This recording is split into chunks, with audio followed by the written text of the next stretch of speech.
बिस्मिल्लाहिर्रहमानिर्रहीम। आज मैं नान खताई बनाने लगी हूँ।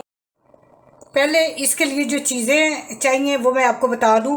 मैंने 8 टेबल स्पून मैदा ले लिया, 4 टेबल स्पून बेसन ले लिया, 2 टेबल स्पून सूजी ले ली है, 4 टेबल स्पून पिसी हुई चीनी और 4 टेबल स्पून ही घी। कुछ ये बादाम, आधी टीस्पून, हाफ टी स्पून इलायची पाउडर और 1 टीस्पून बेकिंग पाउडर।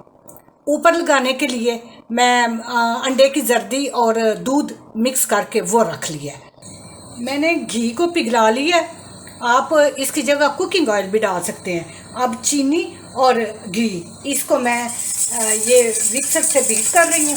अच्छी तरह इसको करना है, ये जब तक सफ़ेद क्रीम की तरह ना हो जाए। मैंने 4-5 मिनट इसको अच्छी तरह मिक्सर से किया है, बीट किया है। अब ये देख रहे हैं। अब इसमें मैं मैदा छान के डाल देती हूँ।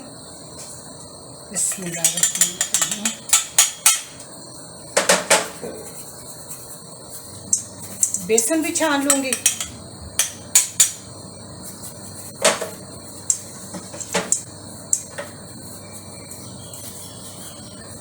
ये बेकिंग पाउडर और इलायची पाउडर भी डाल दूँगी।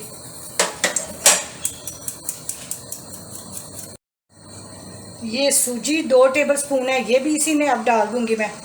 ये साफ़ है, मैंने छान के रखी हुई है। और अब इसको अच्छी तरह मिक्स कर लूँगी।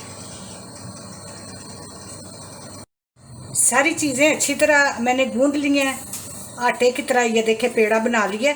अब छोटे छोटे से बॉल बनाऊँगी। ये जब शुरू मैंने की थी बेकिंग सीखनी, तो सबसे पहले इसी तरीके की मैंने सीखी थी। खाली मैदे से भी बनाते हैं नान खताई, लेकिन मुझे ये ज़्यादा मज़े की लगती है। ये देखिए छोटा सा पेड़ा, और ये देखिए मैंने ये बना के रख ली है नान खताई जो है उसको। अब इसके ऊपर मैं अंडा और दूध ये लगा दूंगी। 2 ट्रे बने हैं, छोटी छोटी सी बनानी है।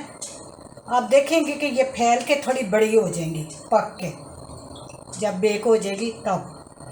ये मैंने अंडे और दूध की कोटिंग कर ली है। अब इसके ऊपर एक एक बादाम इस तरह रखूँगी।